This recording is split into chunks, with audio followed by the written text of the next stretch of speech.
We're just hours away from the 2024 NASCAR Cup Series playoffs.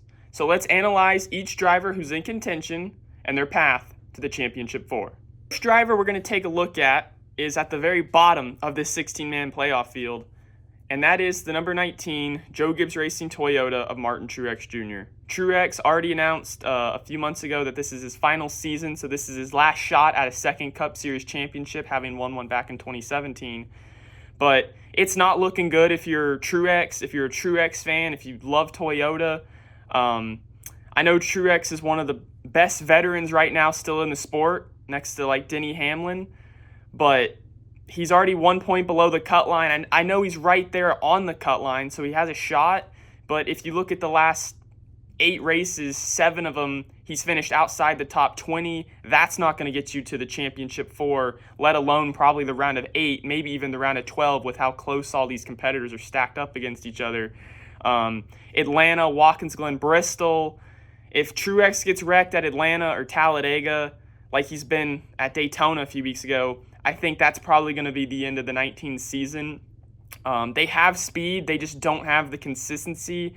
They've made some driver errors, as we saw at Darlington last week with Truex, on lap 2 nonetheless.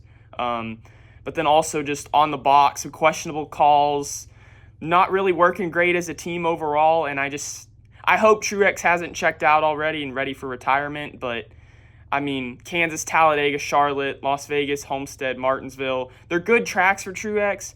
I don't see it happening this year. His path to the Championship 4 is he just has to survive as many races as he can, finish well, obviously. That's something they've struggled to do. But if he somehow does end up at Phoenix, I think he has a shot, as Toyota has always been the best when it comes to the fall Phoenix race. So Martin Truex Jr.'s path to the Championship 4, finish inside the top 5. The next driver we're going to look at is Truex's teammate at Joe Gibbs Racing and 2023 Rookie of the Year, Ty Gibbs. Gibbs, unlike many who thought he would encounter it, he's not had a sophomore slump. In fact, in his second season in racing NASCAR Cup Series full-time, he's made the playoffs, which he just barely missed last year as a rookie, which was pretty impressive. The only concern I have for Ty Gibbs, because I think he's a dark horse pick, I really don't think there was a whole lot of pressure on him. He's young. This is his first playoffs. They're probably just wanting him to get a bunch of experience from this endeavor and then see what he can do with it, because, you know, he's done solid on the plate tracks. He got third, I believe it was, at Daytona a few weeks ago. So I think with just like Truex and the rest of these Toyota cars we're going to talk about, I think really for the first round for them to get out, they just have to survive Atlanta. Feels like, especially Talladega, the Toyotas wiped each other out there in the spring. And that very well could doom all of them, especially when we get up to guys like Denny Hamlin, who had that points penalty and now are lower in the seeding than they originally were going to be. Coda, he almost won. This is a road course. Watkins Glen, that will be a good one for him. Bristol, he almost won this in the fall last year, led a bunch of laps, and he finished well in the spring race. Kansas is the one I'm a little concerned about in the round of 12. They did not have great. They finished, I believe, 32nd in that race. But the Charlotte Roval should go well for him. And then Las Vegas, Homestead, Martinsville. Martinsville might be the outlier for Ty Gibbs there, but Las Vegas top 5, Homestead he's run well. And then obviously Phoenix, he finished third in the spring. Toyota had that race locked up in the spring. I think Ty Gibbs' path to the Championship 4, finish races, go for wins, and if you get to Phoenix, you got a shot because Toyota is fast. Next up is the 21 car for the Wood Brothers racing team of Harrison Burton, who just picked up his first career win at Daytona a few weeks ago. Got the Wood Brothers their 100th NASCAR Cup Series win, which was awesome. But Harrison Burton is out of a ride at the end of the season. So these are going to be his last 10 races potentially in the Cup Series. Harrison Burton is not going far if he crashes out of Atlanta today. If he makes it through the first round, which would be very impressive for that race team, who only has 1 top 5 finish, only 2 top 10s. Their best finish on a non-draft style track like a Michigan, Atlanta, Daytona, Talladega would be a 14th at Loudon, New Hampshire. That's not going to get you really into the round of 12, in my opinion. You're going to have to finish higher than that. So if Harrison Burton crashes out of Atlanta, he's done for. If he makes it through there and crashes out at Talladega, he's done for. I feel like Harrison Burton's best shot at making the championship 4 is just hoping really all other 15 playoff cars have some type of issue in these next 10 weeks. If that happens and he can try to finish in the top 15s, he might be able to sneak into the round of 8. I just don't see it with the championship 4. He's got no playoff. Well, he's got 5 playoff points for the win, but that's not really going to help him once you get into the round of 8. Especially up against guys like Larson, Bell, Reddick, Hamlin, Hamlin. Just Byron, Burton has a tough road ahead of him. I don't see him making the championship 4, but his path: finish Atlanta, finish Talladega, and then hope for the best. Hope for carnage. That's really all he can do, because the 21 car, they just don't have pace on these other types of tracks. And Phoenix is the championship race, not Daytona or Talladega. Now, this driver we're about to take a look at, he's actually the first driver out right now of the playoffs, even though he's in a 3-way tie between Burton, who we just looked at, and the next driver we're going to take a look at. Chase Briscoe pulled off an even, not really a Cinderella story like Harrison Burton's was at Daytona 2 weeks ago, but this past weekend at Darlington, he was 19th in the points in a must-win situation, and as the focus was on Bubba Wallace and Chris Buescher for that final playoff spot potentially, Chase Briscoe went out and passed Kyle Larson, who led 263 laps on the night and swept the stages, past him, Ross Chastain, who was trying to make the playoffs, for the win in a bold 3-wide move in the closing laps of that race. And then he obviously held off Kyle Busch, who Kyle Busch is the best ever in NASCAR as of right now.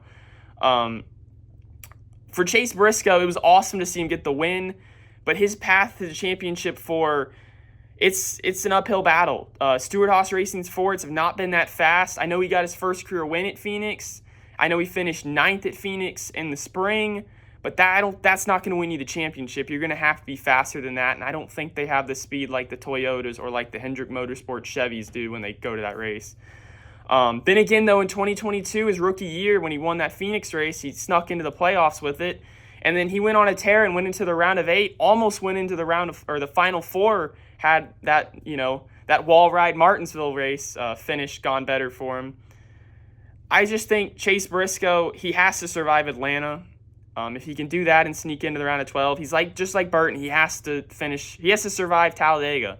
And then at that point, I think we just didn't have a great finish at Kansas, Las Vegas. The mile and a halves really haven't been their wheelhouse, and I just don't think Phoenix their wheelhouse.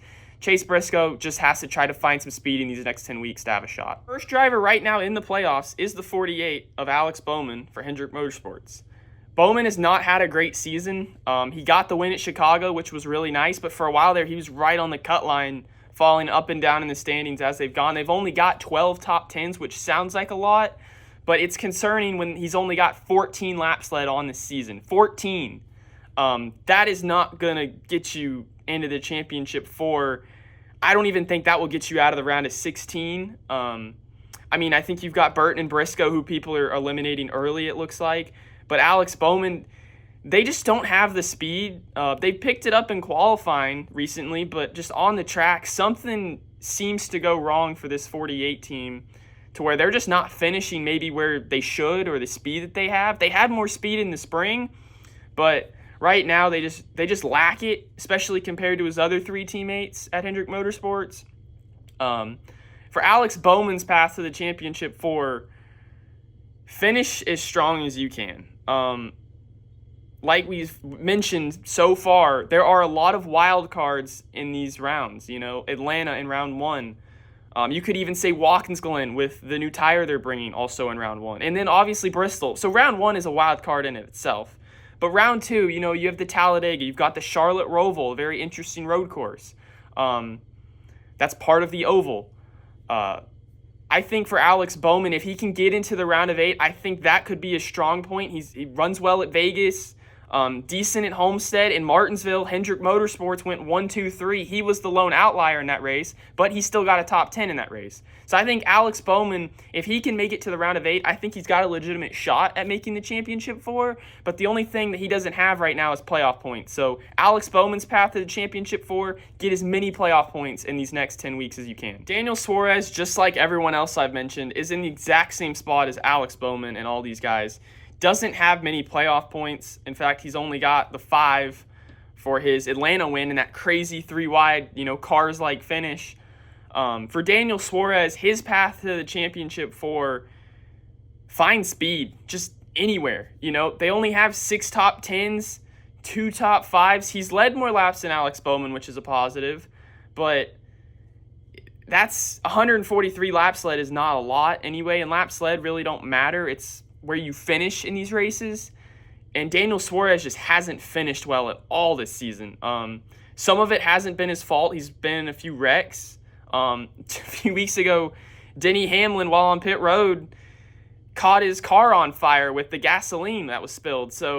And that obviously ended his night as it, burned down in the back of the car. So for Daniel Suarez, he just has to find pace. In that Trackhouse Racing Chevy, they don't have it this season right now. But if he can finish at Atlanta and get through Talladega, like all these guys we've said who don't have a lot of playoff points, that's really what this comes down to, is playoff points. These guys just don't have a lot, so they don't have the cushion to have a bad race or two within these rounds. Daniel Suarez, just like Alex Bowman, your path to the championship 4, get playoff points and finish as strong as you can. Minimize the mistakes, and you may have a shot, because this is NASCAR, and any of these 16 guys who enter the playoffs very well could win the championship in some crazy fashion, as the points have been virtually reset, and now it goes from worrying about 26 races to now you're worrying about these last 10. So Daniel Suarez, finish as strong as you can, and it may be your lucky season. We finally made it into the top 10 now of this 16-man playoff field. So the next one we're going to take a look at is the first Team Penske entry of the number 2 in Austin Cindric.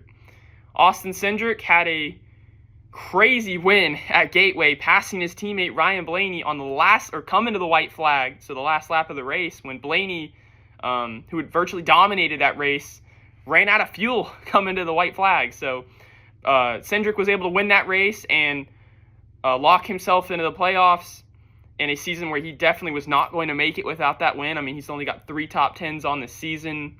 That's pretty terrible when you're in a Team Penske Ford, but he is the 3rd car there, and usually 3-car operations don't, really in these bigger teams, you're only going to have 1 or 2 cars, maybe 3 if you're lucky, that are really contenders every week. So Cindric just unfortunately is in that spot, but he won his way in, so he's in the playoffs. That's all that matters for him. And now this first round actually looks pretty good, I think, for Cindric. He's run really well. He finished 4th in the spring race at Atlanta. So for him, instead of finishing well like most of these guys, Austin Cindric has the speed to win this race, I think. So try to win Atlanta or Talladega if you do get into the round of 12. But also get as many stage points as you can. Something Team Penske and just Ford overall has been really strong this year is maximizing their stage points on these playoff tracks. So I think if Austin Cindric can get maybe 18 or 19 points at Atlanta, that may get him into the round of 12. And then Talladega, same thing. Maybe you can sneak into the round of 8. He used to be really good on the road courses in the Xfinity Series. Not so great with the next-gen car in the Cup Series, but never count him out. Late restarts can always change things up, and guys falling out of races can drastically change the points. So Austin Cindric, get as many stage points as you can, and you may get to Phoenix and have a shot at the title. Sitting 9th in the playoff standings and +2 to the cut line right now is Austin Cindric's teammate and 2-time Cup Series champion, Joey Logano. Now, there's this odd trend when it comes to Joey Logano in this playoff era format that we've had since 2014, where every even year, the number 22 team has somehow made it into the playoffs every single time. 2014, 2016, 2018, he won the championship. 2020, and then 2022, he won his 2nd championship. So he's made it to the Final 4 in even years. And what year is it? 2024. So you want to think Joey Logano at that, on that trend, put him in the Final 4, right? I don't know. Joey Logano hasn't had a whole lot of speed outside of the plate races. He has run well at Martinsville, which is right before Phoenix, so maybe look at that race for him. But also, like Cindric, doesn't have many playoff points. So for just like Cindric, his teammate, he's got to try to maximize the stage points in these plate races and just try to maximize, stage wins. He comes out of nowhere. He saw get the win at Nashville, running 16th with 2 laps to go when the caution came out. He went and won the race on the fuel mileage strategy and shenanigans that went on there. So he's got the win at Nashville, and that put him in the playoffs.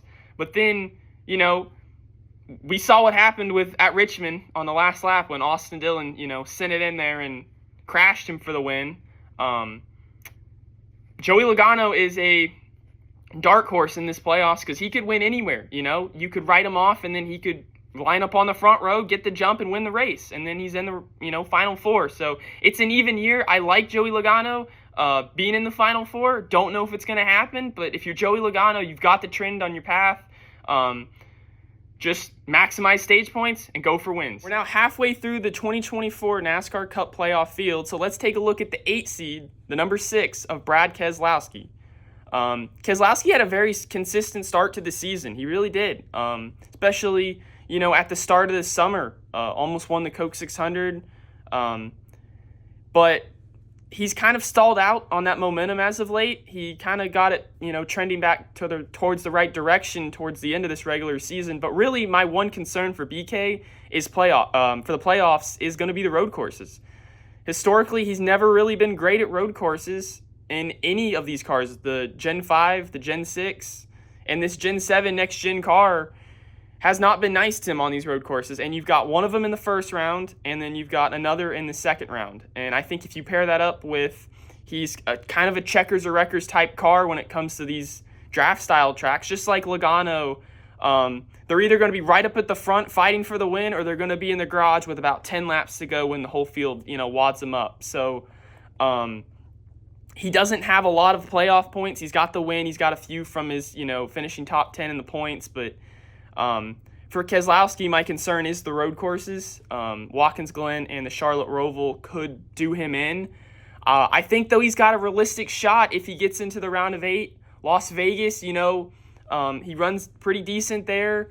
Homestead, another 1.5 mile type track, usually runs well there. And then Martinsville, he didn't finish great in the spring, but in the fall, statistically, he normally shows up. So Phoenix, I think he's the second best Ford to have a shot at the Toyotas or Chevys, just behind Ryan Blaney's Ford.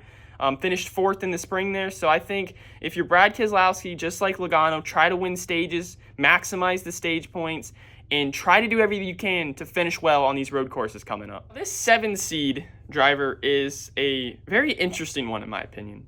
And that's because it's the number 9 for Hendrick Motorsports with Chase Elliott. This team got 1 win back in the spring at Texas Motor Speedway, even though his teammate who had dominated that race had a wheel literally fall off in the middle of a caution flag. But Chase Elliott held off the field on multiple attempts and won the race. Had a fast car in that race too. So he looked good on that 1.5 mile, but the problem for Chase Elliott is Texas isn't in the playoffs anymore.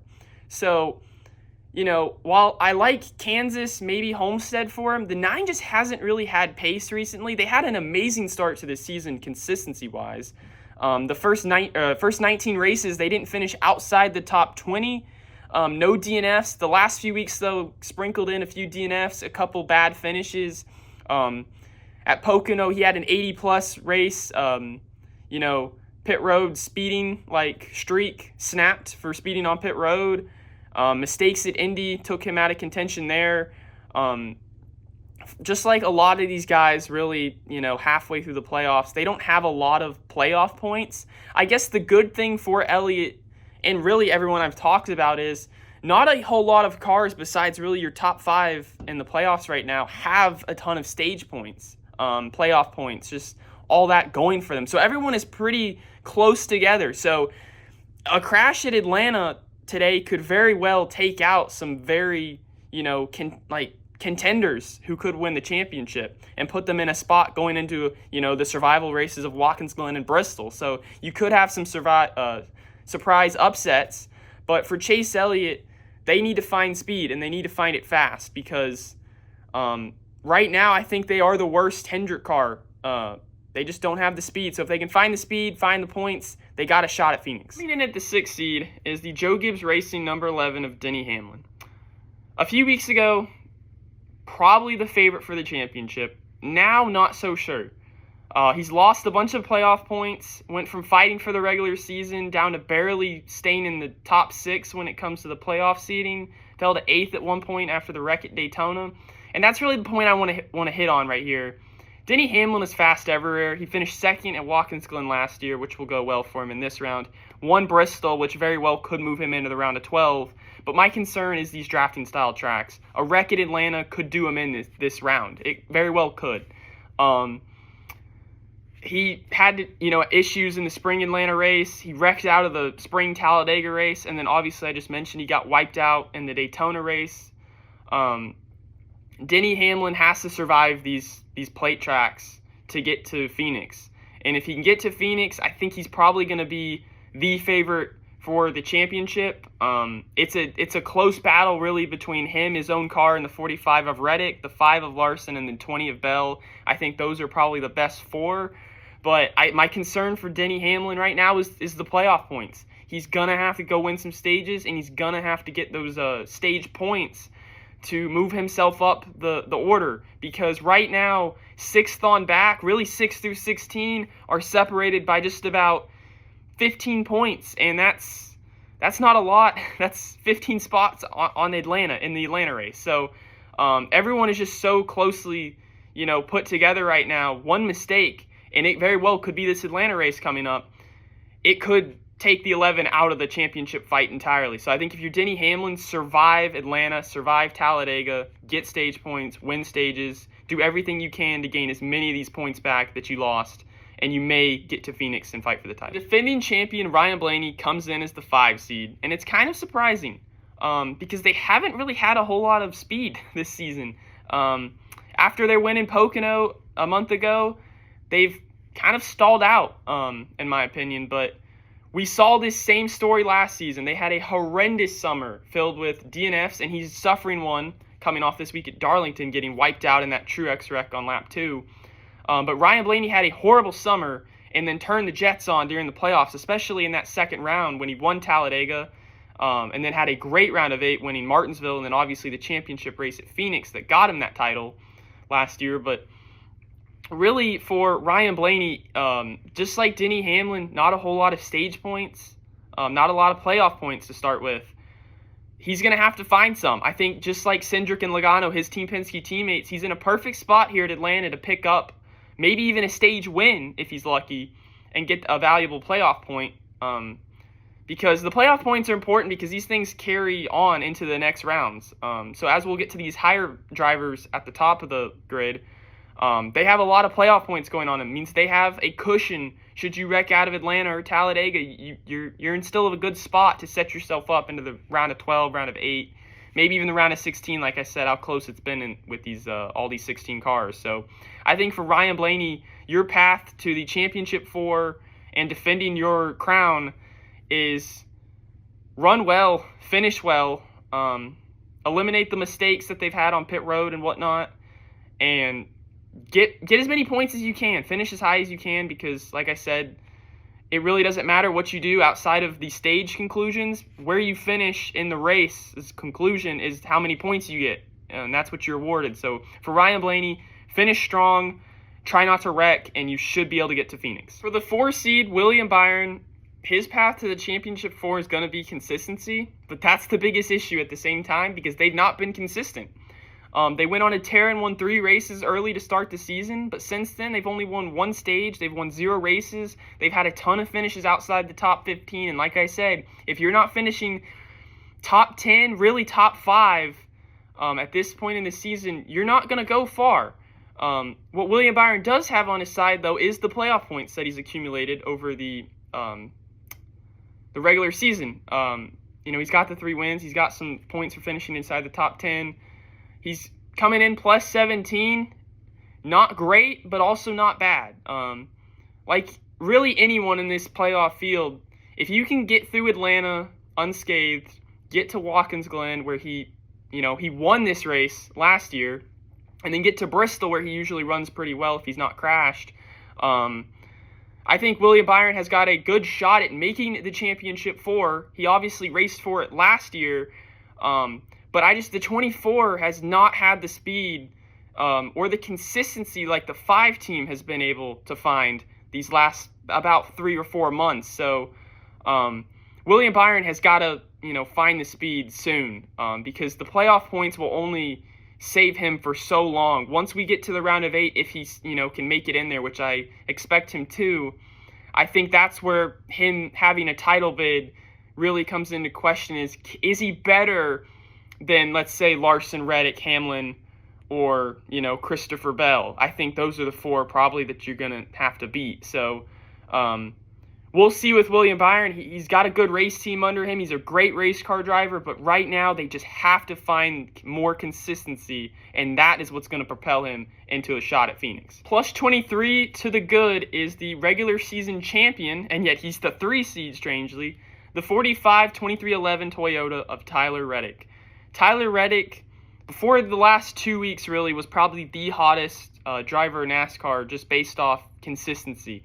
6 straight races of finishing 6th or better. He got a win in those 6 races.